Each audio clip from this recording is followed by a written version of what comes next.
Hello, and welcome to the Humanitou podcast, a podcast of conversations about humanness and creativity.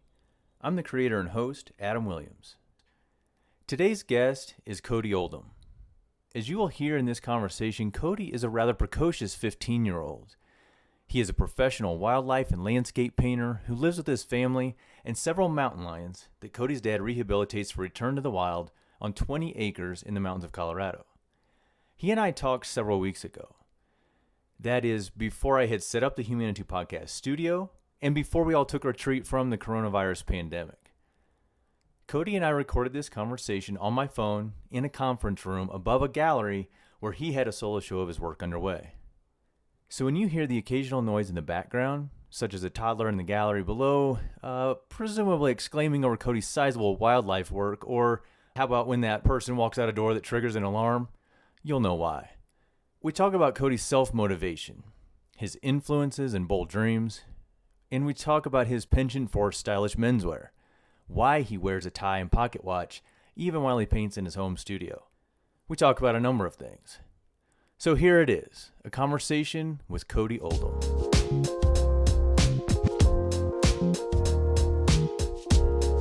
Right now, we rehabilitate mountain lions. My father's been doing that for 20 years. Okay. I've been with those guys, living kind of with the mountain lions for basically my whole life, as long as I can remember. So to kind of get into the nitty gritty of painting and where that began, let's see here, in 2015 is kind of where I got my start. Okay. It was like my father was an artist at the time. We had a gallery in Salida, and that's kind of what sparked the creativity. We only had that for about a year, a little less than a year actually. So it was probably about an hour and a half from where we lived. Everything was an hour and a half from where we are. That gallery is kind of what got my spark in the creativity. I mean, my father's he's always been kind of a creative type. In the 90s, he was a wildlife photographer, and he did like double exposures, like the old fashioned way before there was digital came along. And he did he'd photograph wildlife from Yellowstone, and he'd do double exposures. And he did that up until about 2003. And when I was born, he started doing a lot of painting, like abstract work. He did that for a while, and then he went into farriering with horses. Yeah. And he did that up until from 2007 to 2014 is when he officially retired from that. And then he got back into the painting, and then we opened the gallery in 2015. Okay. And that's kind of what sparked it. And I was I didn't really know what I was going to do. I tried abstract, and that was I tried it, and I got really creative with it. But I only did a couple. It didn't really fly, and I kind of started doing wildlife and dinosaurs too. And dinosaurs were like every other kid. That's what I had a big fascination in. I'd go to the dinosaur museum, we'd probably go there twice a week. I always had a fascination in them. And in 2015, I was kind of doing an assortment of everything, just kind of out of my head, small stretch canvases, and I kind of make this sound like it was a while ago, even though it was 5 years ago. It's a portion of your life. You're 15 now. Yeah, I mean, that would have made me 10, so and I did it was just out of my head. I didn't really have any experience with painting. I've seen my father do it for so long. When I was 7, 8, my father had a pretty big studio at our home, which is now kind of a centralized location for one of our mountain lions. Okay. And it was a pretty big space, and I would go in there and just roll out a piece of canvas that hadn't been stretched or anything and just paint on it. And you could say that was kind of my beginnings.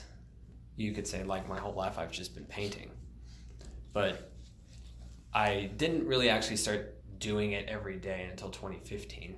And then 2016, I did Dinosaurs. I was basically doing it professionally. And there's this artist who lives in New York. His name's James Gurney, and he's a paleo artist. Okay.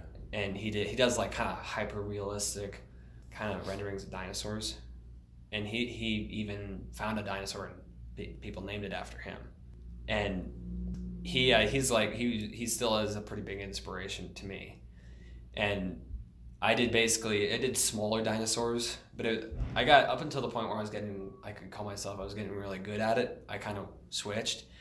And throughout 2016, it was kind of a big learning experience because I was starting to do it every day. It was what I was, always doing. And I did that until the end of 2016 is kind of when things started mixing up a little bit more.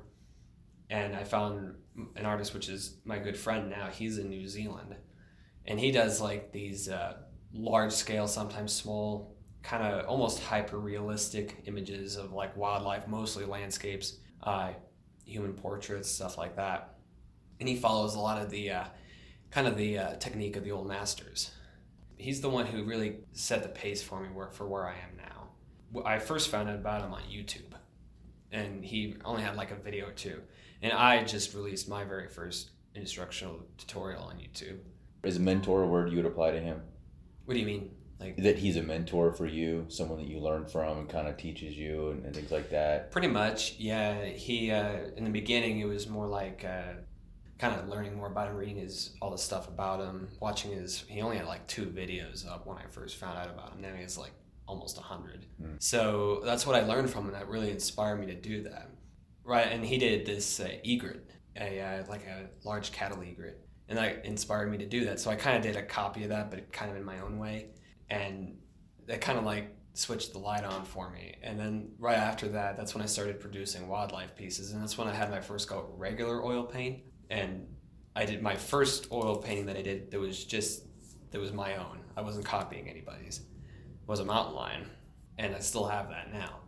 And then right after that is like the whole year of 2017 was basically like a bunch of experiments. I was trying with as real as I could get at the time, and then like almost kind of a refined impressionism almost, where it was like impressionistic, but the lines weren't like very abstract.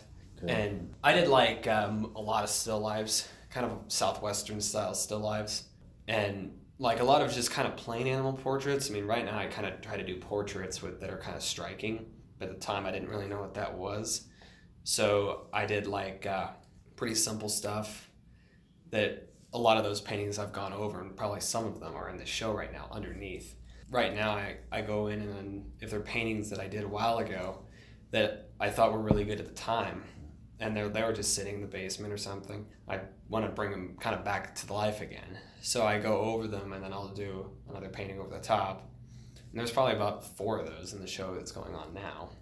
Is that hard at all for you to do, to decide that this work that you've already done, you're willing to completely cover over it and not have it anymore? Sometimes right now I've just recently started doing like, I'll take the canvas off the frame and just roll it up so the canvas is being saved, and I'll stretch a new one around it.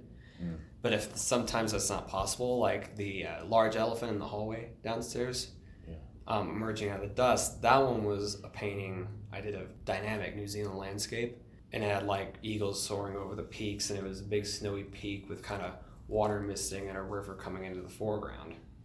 And I really liked that one. I wish I didn't have to go over that, but it was kind of a decision that I had to make, because it was like, this is either going to be painted over and it's going to be put in galleries and bring new life to it, or it's going to sit in the basement. Because as a New Zealand landscape, people are not going to know what it is here. So I made the tough decision to go over it. And right now I'm glad I did, because I created one of my favorite works on it. So I'm a photographer. Mm-hmm. I'm wondering if it's difficult for you as a painter, knowing that this work is one of a kind. I would wonder if that's a bittersweet kind of experience. You're happy someone buys it, but you're also like, I might never see that again. I have people say that to me all the time, especially my older sister. She always kind of, she likes to hang on to a lot of my work, and she's 2 years younger than me, and she likes to have like a lot of my work hanging in her space. So she kind of feels a personal connection to it. She really doesn't like to see it go. But with me as an artist, it's like people ask me that all the time. And frankly, when a piece sells, I don't really feel like, I'm gonna miss Ed. I'm bummed or something like that. I feel like when it sells, I have a sense of excitement. But right now, people are kind of buying an assortment of everything I'm doing. So that's like, I'm kind of all over the place. I do like still lives, wildlife portraits, wildlife with landscapes, just landscapes. That's exciting to be able to know and to express it the way you just did. People are buying a variety of my work, you know. That's, and sometimes people, some artists, I see like when people start buying one thing, they'll start painting that one thing. I think that's the only thing that's going to work. I figured like you got to experiment with all kinds of different things. I was kind of doing that with wildlife portraits almost, but I figured like I kind of have to expand, and right now I'm getting into landscapes, and I like doing like 14ers, and I'm really getting into that, but it's like I've been doing so many of them where I kind of want to push it back and start doing wildlife again, just to kind of keep the cycle going instead of focusing on one thing. You learn something about what people are drawn to, because it is that common thing of where, especially if I think I hear it from those who are represented in galleries, and they say the gallery owner, because this is what people are buying. So then they keep going to the artist saying, well, this is what I need, more of this, right? Where they end up in this groove that they might not want to be in, or they completely steered clear of it, which meant then they didn't have the relationships with galleries, and then they weren't selling and things like that. Yeah. So when you describe that excitement, is there more you can elaborate on there in terms of what that means about you're learning something that they're interested in that you are doing, but you are going across a range of subject matter and skills and the things you're exploring? So what is that excitement? What can you elaborate on that? Sure. First of all, I mean, like, I'm making a sale, which makes me excited. Some artists, like beginner artists, show their work to the public. They get nervous. Okay. Because they don't know if people are going to like their work or not. Yeah. And I've never felt that way. Just for some reason, and I don't know why, I just don't feel any, like, bound to my work. Because it's like, I think even before I start painting it, I know it's probably going to go somewhere else. And I'll never see it again for the rest of my life. So it's like, that's kind of the whole thing as an artist. You have to create and then let go. That's what my father always says. So even my favorite paintings I've ever done, I don't really feel like bound to it. A lot of us can be fairly neurotic with creating and nitpicking it all to death. And then maybe worrying about how it's perceived by others and worrying about whether or not it sells, and all these things we're kind of already touching on. Yeah, right. It seems to me you've already got a solid grounding in, I'm dedicated to it. It's a more or less daily process of work for me.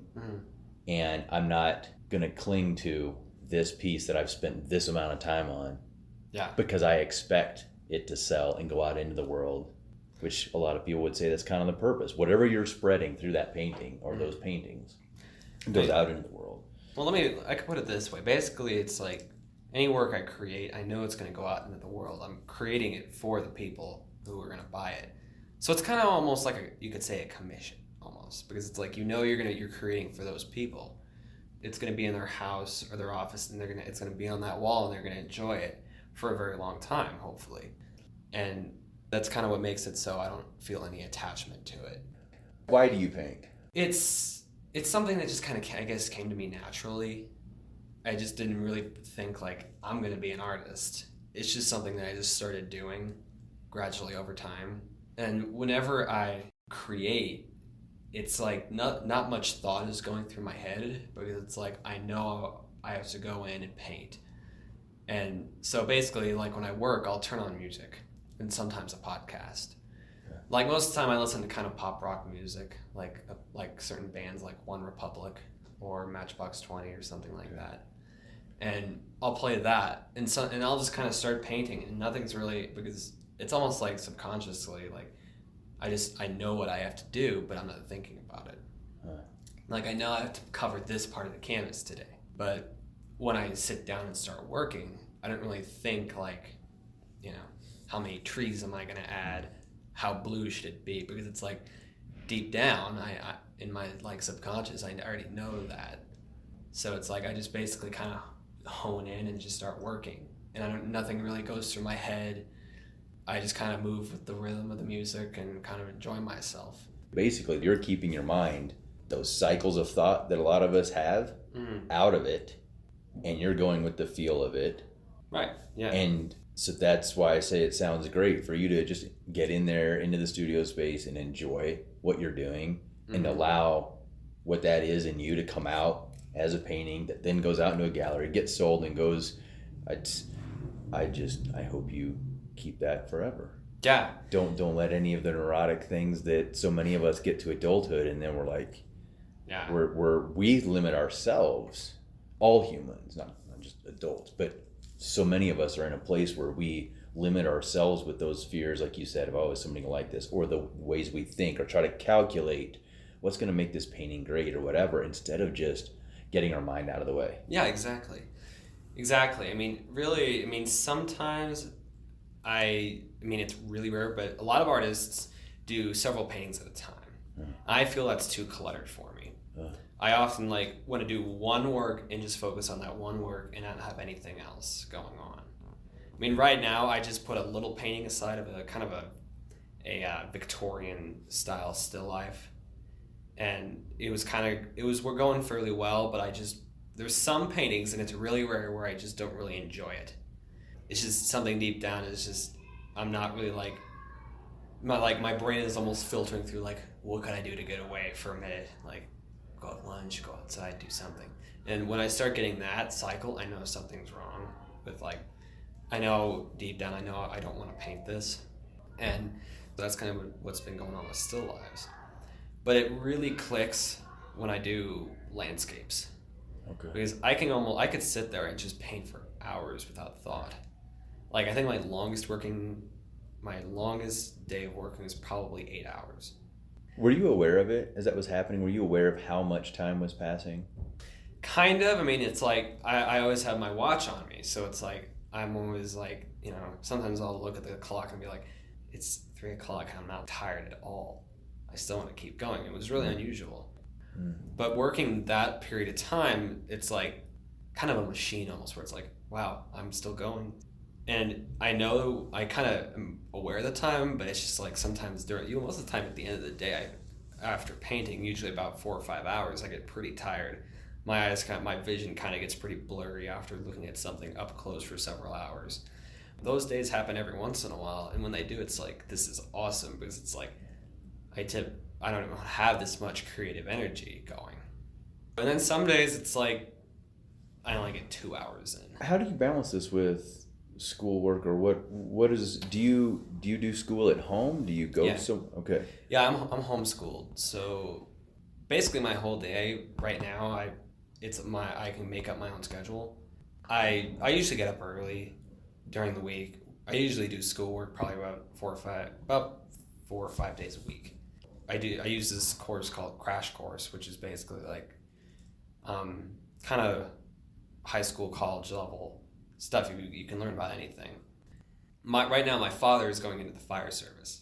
He's going to be a firefighter. Okay. And Wildland? Structure, city departments. Okay. So he's been spending almost a year getting certifications, and I was allowed to go with him to all these places. I went with him that whole time, and it was basically, that was kind of my school, you could say. So I wasn't doing much stuff at home, because I was doing that probably about 4 hours, probably about 3 or almost sometimes 4 nights a week. So that was kind of my school almost, but I was just auditing class. That really opened up things for me. How do you mean that? Being out, because Breckenridge is high in the mountains, which what sparked a lot of the paintings that I have shown right now. Okay. Because being up there, I took probably hundreds of pictures of the landscapes, because last summer was pretty incredible. It was incredibly green. It was green valleys, and the peaks were covered in snow. And my view from where I sat in the classroom was this big window looking out at the peaks. And sometimes when I paint an image, depending on if it's a stronger memory, it kind of takes me right back, and that happens with music too. That's kind of what I did all last summer, and that's why I did a majority of landscapes last summer, because I was just kind of immersed in all these beautiful landscapes. And we did a lot of climbing, climbing 14ers and four-wheeling and all that. Your dad, it strikes me too that you've mentioned a number of changes in his life or career, however whatever word he would use to describe that. Mm-hmm. And it seems like that plus his creativity and art and willingness to change focus of what he's doing would seem to me to be influential. It is. It's like he has this really go-to attitude. Like, if I'm going to stay on this path and I'm going to do it, I'm going to do it. I'm going to do it to the best of my abilities. So that's his mindset. That's kind of where my mindset is going. And I find that so incredible. Because it's like, if you're going to do something and you know you could do it, just do it and do it to the best of your abilities, do it the best you can. So I go with him to all this sort of thing. And right now he's in Fire Academy, which is kind of like, it's like pre-military. So it's like, it's interesting being in an environment like that, because for me, it's like, I can't exactly be in the studio all 7 days working. I can get pretty, what should I say, just riled up, and I need to get out. Get agitated, like you're just cooped up and... Yeah, pretty much, because I can do about 4 days of straight work until I need to get out. So typically we'll go somewhere like to get we'll like sometimes go climbing, hiking, or we'll just go on a big road trip. But it's just kind of these influential things that kind of almost like, it doesn't really matter what it is, but if I go out and do something that's like something different and exciting, if I focus on something else for like a day or two and then I come back to the studio, I feel more refreshed and sure. And then I'm ready for another like 4 days of straight work. But it's usually about 2 days out of the week I need something something else going on for me. It would seem, besides just with your painting and living where you live and some of the things that you're describing, that being outdoors, being in nature, in the mountains maybe specifically, yeah, is also something that you need in your life, that has meaning in your life. Yeah, I mean, I've been growing up in the mountains. That's where I was born. That's where I've been raised. So being like last year is when I was kind of the first time that we really got into climbing and hiking. Last year is when I did like climb my first 14er, Mount Democrat. And that's what the larger work downstairs is from the top, the mountain goat. That one is from the top. So it's just like, it's kind of gives me multiple reasons to go. It gives me a chance to focus on something else, and I can sometimes like I said, get away from painting for a couple of days, and then when I come back, I feel fresh.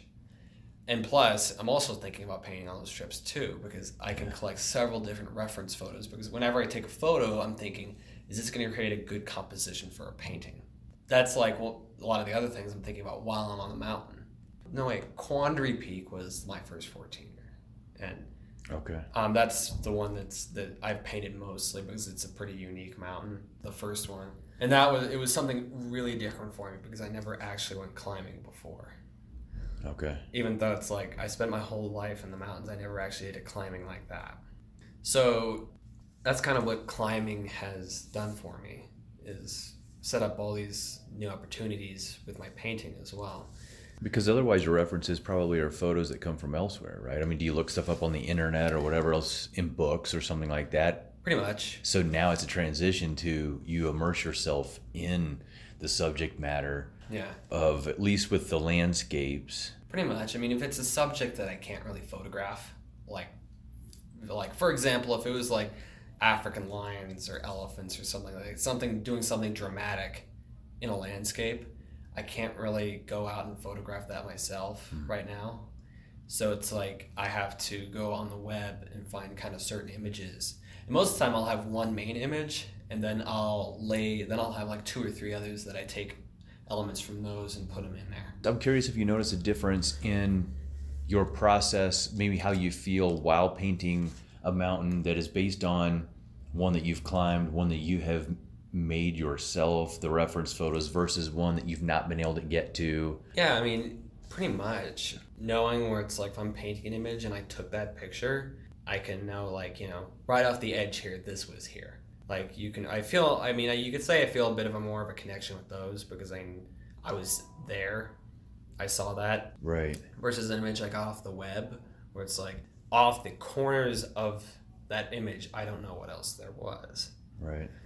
And it happens really where it's like this kind of image comes into my head, of this certain scene. It's like, okay, I don't have a photo, and I can't find a photo. There's not a photo out there that exists that kind of fits my, imaginary image that I have in my head. So when that happens, I typically have to grab probably dozens of other photos and put them together to kind of resemble that.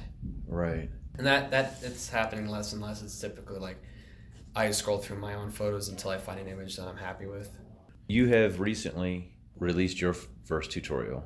Yeah, painting the 14 Mount Snuffles. Who are you directing those to, or why do you want to add that into the mix of where you're putting your attention and time?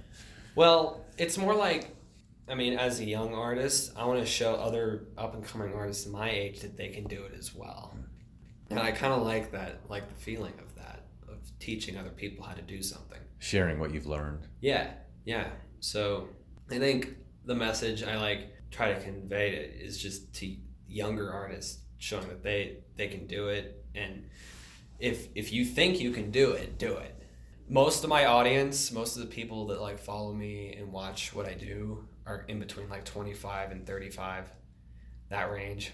There's actually very few young artists who are my age and a little younger, a little older, because a lot of them don't really have the support of their parents to say, yeah, go for it. Because it is rare to have that, because my father and my mom, they were super supportive of it, which is why I can do it every day, all the time. So that's kind of what I want to direct my message to, is to younger artists, even artists who are older, who just retired or something, and they want to become an artist too. And I want to convey that message to them too, saying they can do it. I think I've mentioned to you, my sons are 7 and 9 right now. Yeah. And they know who you are and your work, because we get to be able to say, yes, he's older than you, which to them probably it's a big gap in their minds right now, but it still is, these things are possible, and he started when he was not much older than you. Yeah. It's so it's nice to be able to do that. There's these other people who kind of do what I do, you could say child prodigies of people. So some people, they call me, is kids who are kind of gifted this and they have it right off the bat. That's not really the case. There's I hear of other artists who are my age who are doing better than me financially with their art. So that's I want to be there, and I want to be in a position where I'm 20 and I'm making full income off my art. So having that constant goal to do that is kind of what pushes me to do it. Like I was talking about, with the mindset of, if you're going to do it well, and don't have any hesitation to do it. My entire career, I've never really said, maybe this isn't for me. A big goal of mine is to open up my gallery, a large gallery, probably I'd say it's going to be half gallery, half studio space. It'd be the front building would be the whole gallery, and if there'd be this backspace, that would be my workspace, my studio. And I plan to do that by the time I'm 18, 19. Wow. So that's kind of my big, you could say, what Andrew calls it, shoot for the stars goals.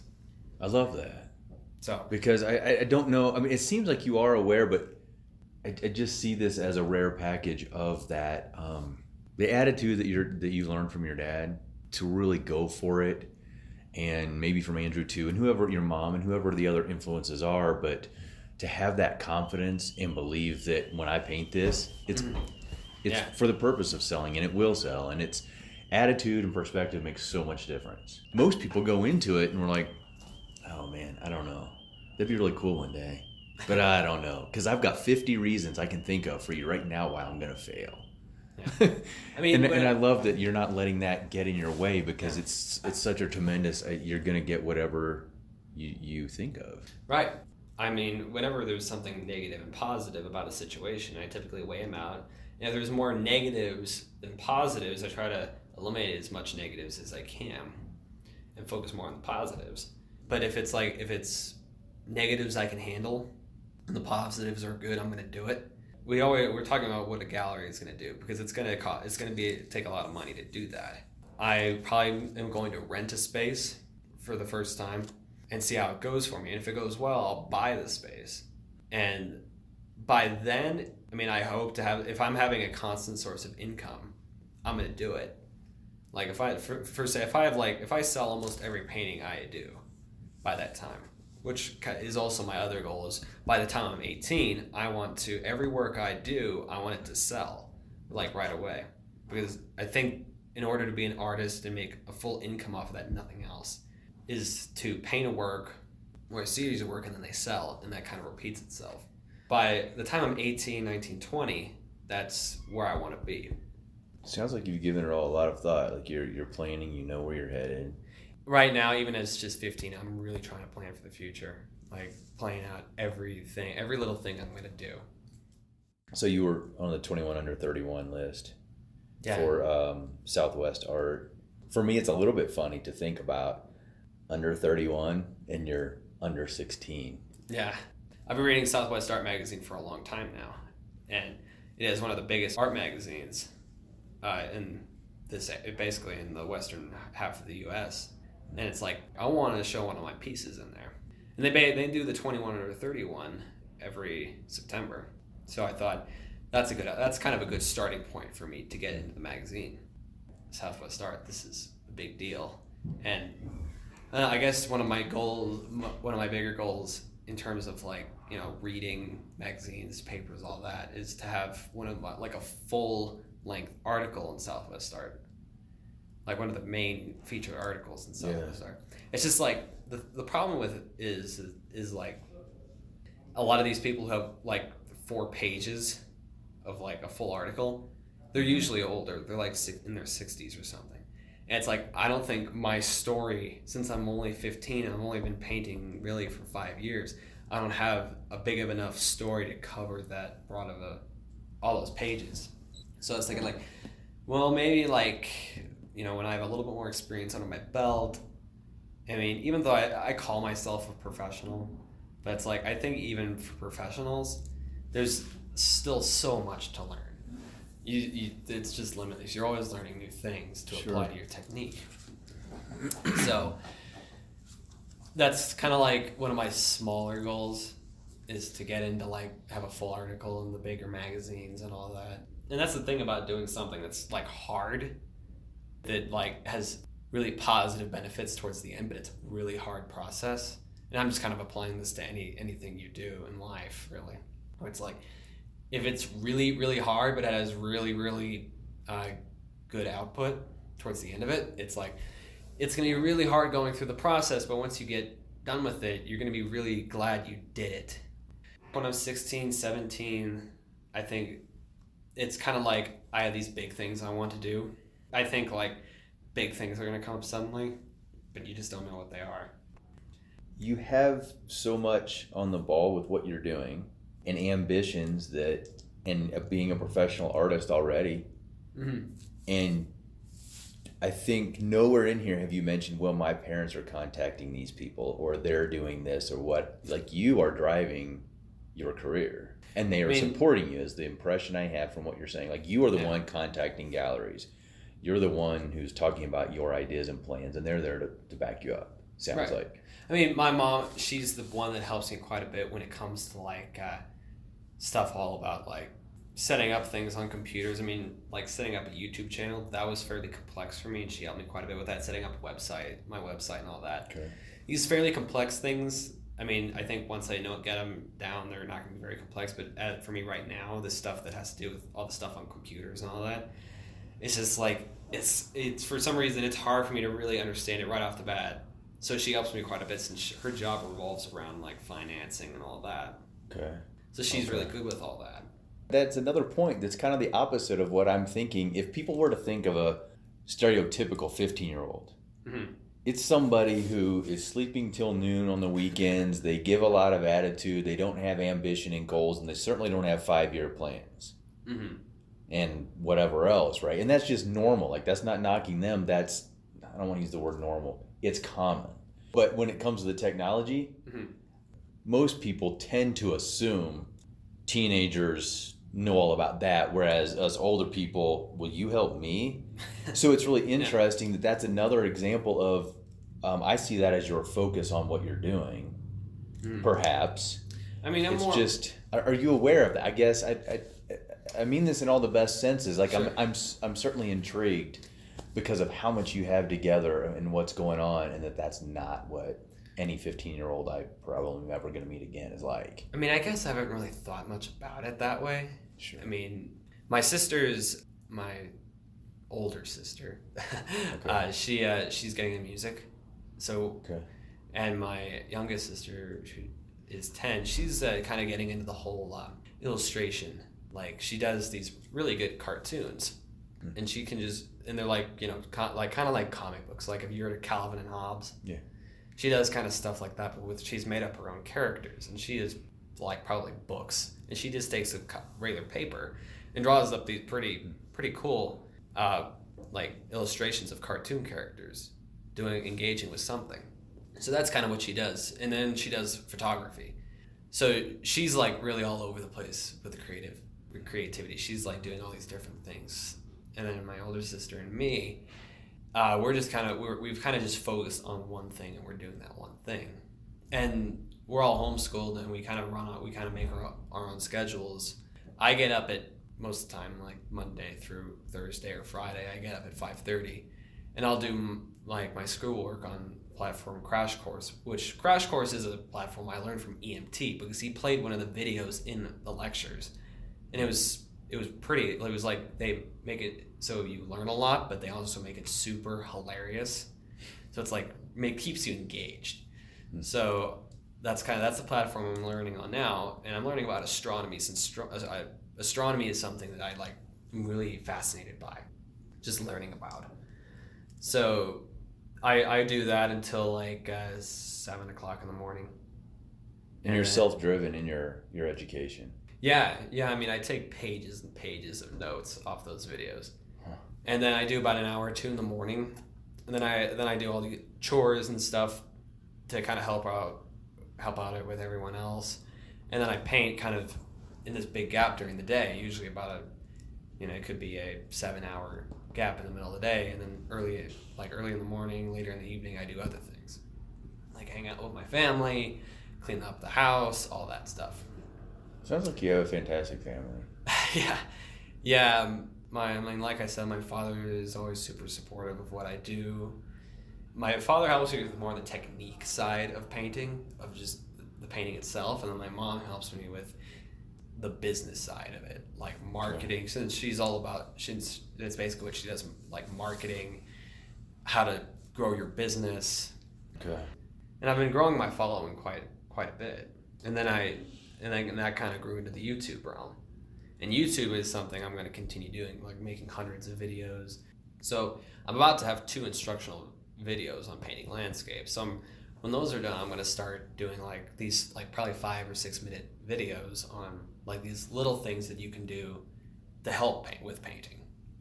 I want to ask about, you said, and it might have been on the Southwest Art thing, there was kind of a brief Q&A that you filled out. You mentioned you're wearing bow ties, you're dressing nice. Obviously, you're dressed very nice, I think, right now today. And I'm curious about where that comes from, because the way it was worded in the answer you provided in that Q&A online was, when you're painting, when you're hiking, that basically I will never see you in a t-shirt. Yeah, I mean, I think I might have been exaggerating a little too much when it comes to wearing a bow tie hiking, because if I'm doing actual hiking, I'm wearing a fleece and stuff like that. But I still don't really let it. Are you wearing jeans, or are you wearing slacks? I'll wear kind of pants like this, but kind of Dockers or slacks, kind of. Yeah, but something that's comfortable to hike in, something that's easier. And then if it's cold out, I'll wear a wool flat cap, or something like that. A lot of times I wear jeans too, but I try to wear them with style. So I put dress boots on and make sure they fit well and all that. And I don't really know where it came from, because my father he usually wears work boots, jeans, Henleys, stuff like that. It's kind of like with painting, where it's just something I just started doing, and something I've never really detached from, because I always say it makes me feel more confident in what I do. Okay. Because I kind of observe how I feel when I'm wearing a Henley and jeans versus a vest and tie or something, wearing a pocket watch and stuff like that.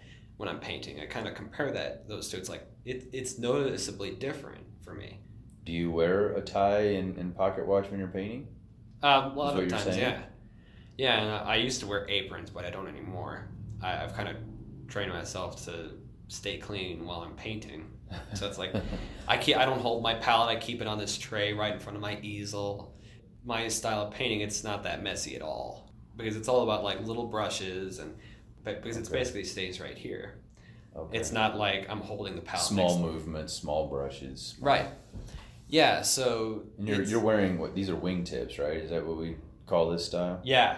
So that's just really typical shoes for you to wear and to look nice, to feel nice. Yeah, exactly. And I given where we live, I sometimes have to just wear jeans and work boots if I'm gonna get like firewood or go out in the snow. I have to wear that sort of stuff because I can't go in the snow and this sort of stuff. But I'll wear this, and if I go outside, I'll just put on my work boots. But like even if it's super cold out, and I'm just gonna go outside the house and do stuff outside, I'll like wear a leather jacket. And it's not like it's just my sisters and sometimes my dad, they kind of give me a hard time about it, but like in a loving way where it's like they're not really being completely serious about it. Sure. So I enjoy doing it, and it shows respect for the people around me. It shows that I care.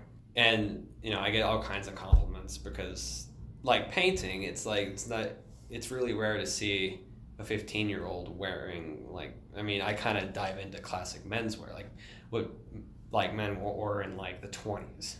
Like, I'm thinking of the classic matter that people, jeans haven't always been around. Sweatpants, shorts, athletic leisure clothes. These things haven't always been around. Tennis shoes, right? Yeah. Sneakers, whatever you call them. And people would wear suits. Men would wear suits and hats. Yeah. Regardless, basically, of what they were doing almost. Maybe if you worked on the farm, you'd have a pair of jeans just so they would be more durable. But, yeah. Yeah, I always love it when I see, like, a photo, like an old photo, because people very few people, hardly any people do it anymore, where it's like they're outside on doing a plein air painting in the woods, and they literally have a sport coat or a blazer and a tie on with a fedora. It's like I want to do that too, because back then that's what you wore. You didn't know anything else to wear, and these days there's so many other things to wear because basically people assume if you're dressed nice, you're probably doing business or something like that. Where I just do it because I enjoy it. Most of the time, what I wear throughout the week is like a polo shirt and chinos. I don't show any negativity at all towards people who dress the way they do because that's the way they are. And this is just who I am. All right, that's today's sit down with Cody Oldham, a young and accomplished artist with a huge horizon ahead. As always, if you have constructive comments on the podcast, you can reach me by email at adam@humanitou.co or by Instagram direct message @humanitou. Let me hear from you. And let those close to you hear from you too. If you think this podcast series about humanness and creativity is something they also are into, I appreciate your spreading the word. You can follow, listen, and download the Humanitou podcast on our site, humanitou.co, and through the major podcast players. And one more thing. People are having a tough time out there. Maybe that's you. Maybe it's your neighbor. Let's take care of each other. And with that in mind, now I'll leave you with this final question. How are you living humanness and creativity in your life? I'm your podcast creator and host, Adam Williams. Thanks for being here.